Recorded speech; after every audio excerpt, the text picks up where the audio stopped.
ô nó chết làm mà nó chết à to à to là to coi rồi chết lon na đây lon na cười đi tôi phải chưa ô tôi sẽ có một sợ một tháng tôi xin đàn đông nó đàn đông rồi ông đi cũng phải lo mà cứ một tháng không 6 tháng quả đâu tôi là lon na nhá vậy giờ tao đây hết chị sáu mươi xí nuôi giờ tao đây mà nó có tiền nó lấy cái ông nón đồ lon na ha đàn đông đều chán đồ đâu rồi nhớ sao mình phải thế à nó chết ông đi cũng mua đàn đông lá cũng cho em với này tay được nhó nè mua tuần xài mà luôn mua đi tiêu nên đó là chị sẽ không thả phải thả rồi tia sao mua hết tia sẽ mua nó từ sơ của hay là mua xí hở á cái của tia mua xí hở của nó mua chỉ một lần nữa chị dùng đi dùng chỉ cho mua là chị chỉ tao phải chị tuổi chị đúng không phải nên là ba chị bay ra bay nó rồi rồi nói cha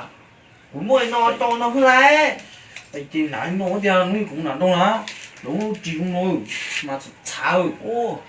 cho chị nó trong một tuần nào cơ rồi nó mà tự chỗ nặng trong tin nào thế hả sao thế trong một tuần nào chị khá hình cho nó nôi hả tuần nào mà nhận chiều chị chú hảo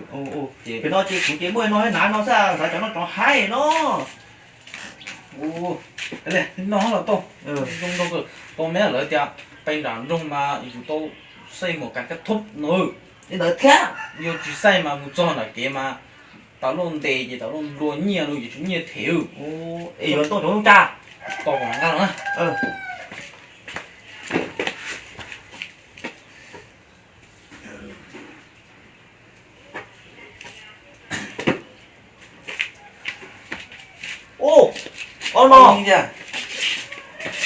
rồi nuôi cha nó chị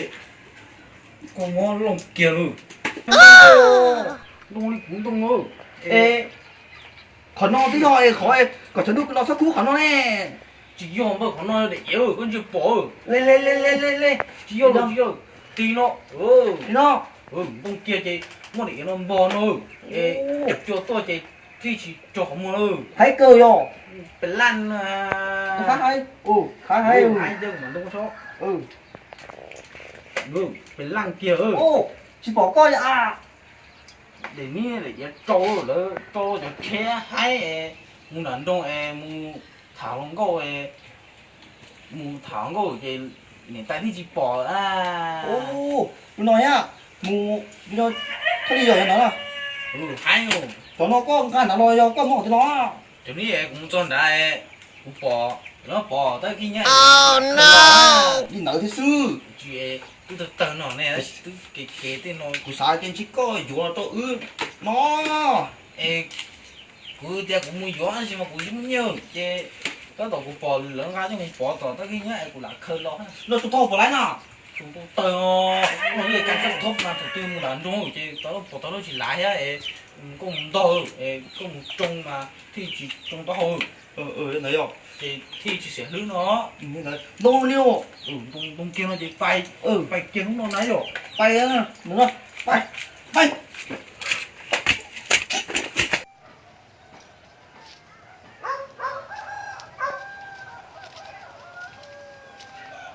anh đàn trong nó anh gõ luôn chứ không tôi mà thằng tung à có thôi nó rồi chết biết ô cha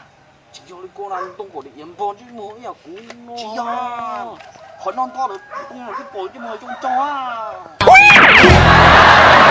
có mà chỉ cho các ô cả sắp sai rồi rồi cho các nó có món rồi nó chỉ là mà đi thích kia mà lấy thích bỏ thích ý rồi rồi chị quấy cô chị tôi không quấy chị không đá đổ vào đâu nãy nó thôi rồi nó lên mình che nó cho xíu này đó lúc không vào rồi lúc tôi mà lúc nó sâu chị bỏ từ trong cô chị thùng tới chị chỉ cho bố này xây một căn cái thốp nữa chị chỉ bố một đòn có thả chị là thế nó tuổi chị cứ xây rung rồi chị rung rổ chị nó thả khi cha xíu rồi chị thở ba che rồi đi cô sẽ ngủ ra cái xíu cho cái thở rồi cú nhau cả liễu là chỉ thôi. Thôi có chán không? Không, cả không. Ô, chán mà nó. Quá chi nó. Thôi lò vô. Ô, đi đâu xí à? Để trả nhau con Đi đâu xí à nè, nhìn gì à? chỉ dùng bơ ngồi nuôi nó một đồ nuôi thôi thì lấy Ô, đi đâu nhờ chế à? Con cả. nó không đã không có ra mua Ít tiền lo em muốn cam mua. là có nhiều Rồi, đây. Của họ đó. Của họ chia có sao á. 우리 막 오비야 막 그건 어때 언제 열로 막 우산막 때는 소리요 Ô, đừng là cho hai trăm đó nhá.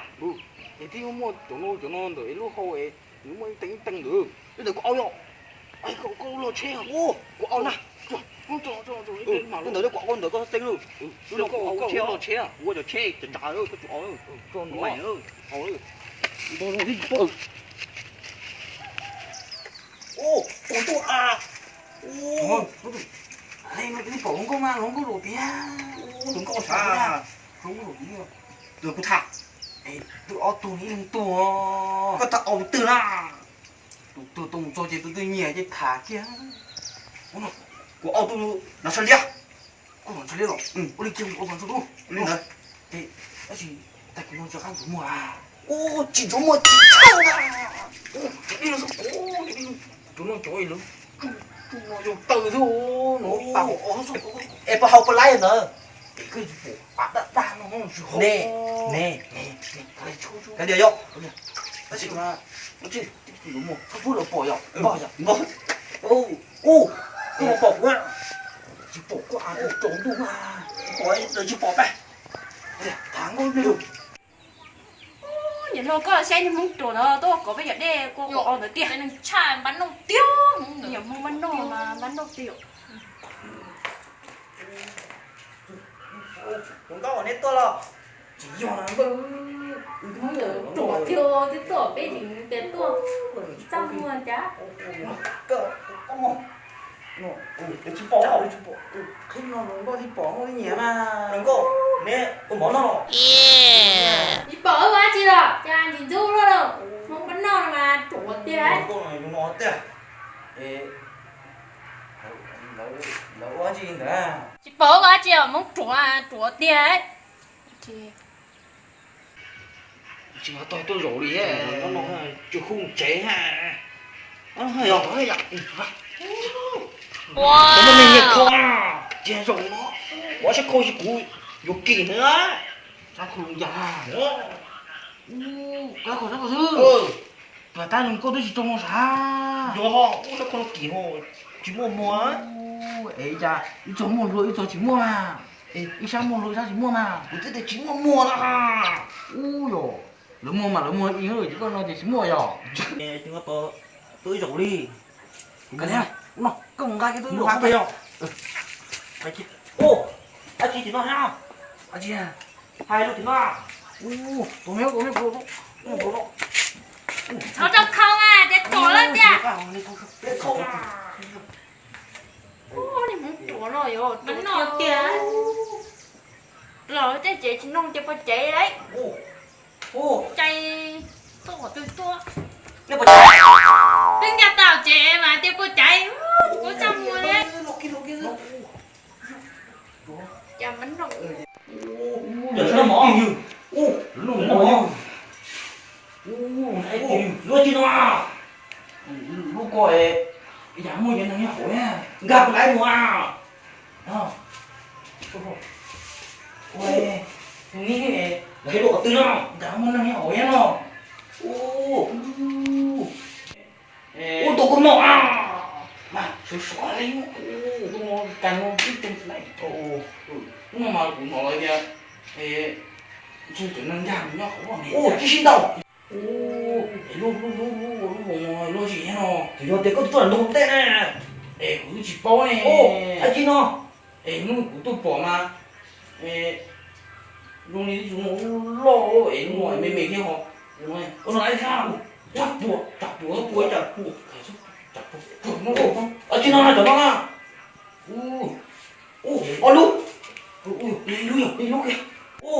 cho nó về cũng nó này rồi chị họ cho nó thoát kia nào tự nó sẽ lấy à nó có chặt bò nè con cho nó mua tủ cho nó mua cái chỉ bọc nhiều cái chú nó nhiều nè nhỉ kiểu nè cho nhiều nè có thông ra nhiều tu chưa tôi tu qua cũng nhiều tu qua cũng chỉ là cổ là ui đi đâu nã qua thì mang để câu cho nó không nghe rồi cháu nó nghe nó có cái ổ nó thì ổ không hay rồi hay không hay tôi chỉ mua đây mua chứ nhà lò cái chứ mà hai anh em mong bánh nòng này còn kèm chế theo chỉ lọc chỉ chế đó bánh nó tiền nó như thế này cái bông ngoài cho lấy xin nó không lấy xin nó không nè xin nó anh em mong bánh nòng anh em mong nó là kèm chế nó còn chỉ cái nói chỉ là chỉ chế đấy à chỉ muốn yêu nhiều kèm chế bánh nòng đó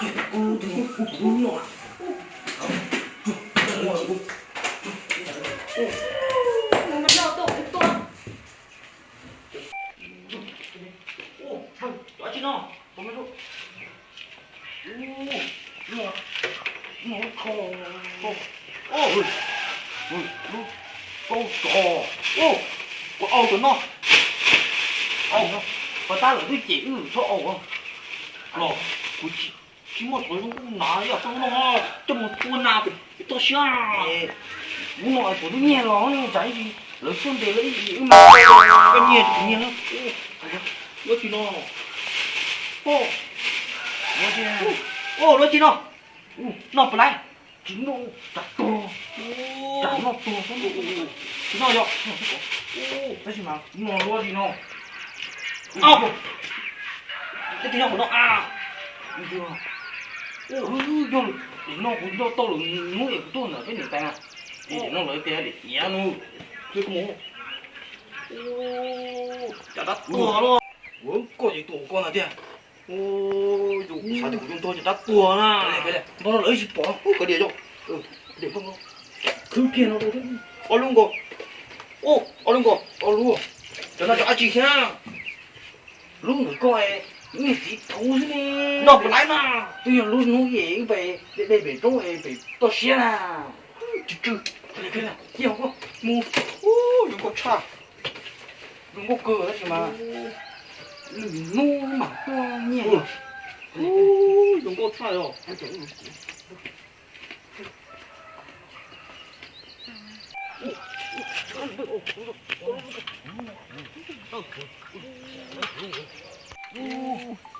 đâu chẳng đâu kêu ê ngon thì đâu lấy lộ không này không rồi rồi cho con cho nè tôi tới lỗ chưa lỗ thái à ta cổ nè ui cổ nè ui cổ nè của tôi hổ nó nè của nó cái lá của mua của tôi ăn nó tôi bảo của tôi thương quá cái tay à trời ôi ông có chuyện gì Oh no! Cậy bây giờ ôi tôi bố cái lan à ngồi chỗ nên tớ này rồi cho bị hạ đi cũng này rồi có một bài không bị tao xé của xé hồ phê mà lại bị tao xé mà đúng có một tao trong hồ phê luôn luôn tao xé này ở chuyện gì thì họ làm gì hết trơn còn có cái năng thôi vô nhìn thôi có chỉ bảo thay tao đuổi mà trong đi trong công đây tao trong hồ phê này mà làm lúc mà tao xé nè bắt đến đây bảo của em bắt cho cho đó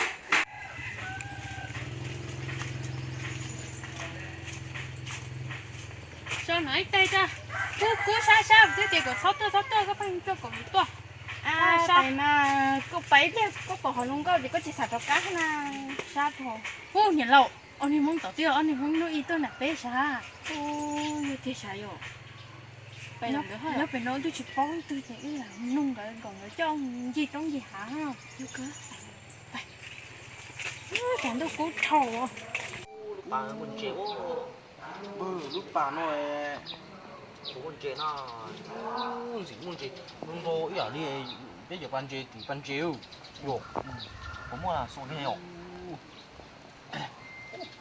trả 좋아 ném một khối nhung đó ô chỉ cho bò cái này có như thế rất có ném à nó đúng to tôi nói tôi bệnh đàn trong ấy cái ngôi chỉ chịu chế à yo cơ tôi nào sao đâu chứ tôi mất cũng chịu ôi muốn đuổi đồn to tôi nhưng mà đuổi có muốn cho những thằng nó qua vậy chụp ban những qua con được chịu khi bên là tôi thọ luôn tôi cũng biết rồi gì tôi cho tôi thả kiếm một chút đừng có tôi muốn thọ thì cả lần tôi cho chị tôi muốn thọ cái gì nói chung vô kia á đấy kia theo đấy kia chứ cổ nó muốn đi cái gì đó cơ từ đây nó cũng phù đi vô thẳng cái to đâu mà tôi là nên nhớ đoạn đông giá tại nên tôi phải thế tôi sẽ làm thế á ê tôn gì à đâu cả trong gì hả nó bị thể này chỉ vậy chơi cái mà con nào đến năm Wow. sắp bỏi cái tuổi muốn là luôn thế này xì cái cá lợ hay mua phải xì phải xì nuôi của mua người ta nuôi con người ta rồi phải xì luôn mua của hồi có cao học bậc con à cô đi tụi nó bảo hôm mà tìm mà là xem mà rằng đủ rồi đấy chứ cả cái ý là tôi phải nên tôi nói con ở đâu mà nó no hết chưa ê cho nó ăn chưa cho nó ăn chưa rồi cái nó cái chỉ có cho nó thế rồi nó đã biết thấm rồi rồi này lâu rồi nó của tao à nó không tụi nó chỉ cho cá chập lơ để béo tôi nó nản nè nó cho chị nhá chứ nó cho tụi nó xin nhỉ cái chị nó bắt chó nè cho bắt chó lia này cho nó ăn chưa đâu cái này cái chi nè cái chi lia rồi lâu sau cho nó kia mà cho nó ăn chưa này chỉ lư từ lên hai rồi chứ muốn nói cái này của tôi này sao đây nữa đừng nói cho cái chi phạt khé nó là hay không cái gì phải khé đó vậy lớn mua tu chi phá rồi nó mua gì ó cái gì bé cái chỉ phải thế nó cái gì mua cái tên gì à có cứ nó đó nó ủa nó nãy mà chia rồi chia nó không vui nó vì không chế rồi luôn no thì đi chả có tối chỗ một tu to xí sao nữa nhỉ có là chỗ nó có lơ một xua lơ tối rồi chị do cơ mà nhớ lâu sao chia là chia bao nhiêu lần thôi bây giờ phân lá nữa à tôi phân lá đó nữa phân là sao phân là hết nó nhỏ có là rồi cái này tao thế không biết tao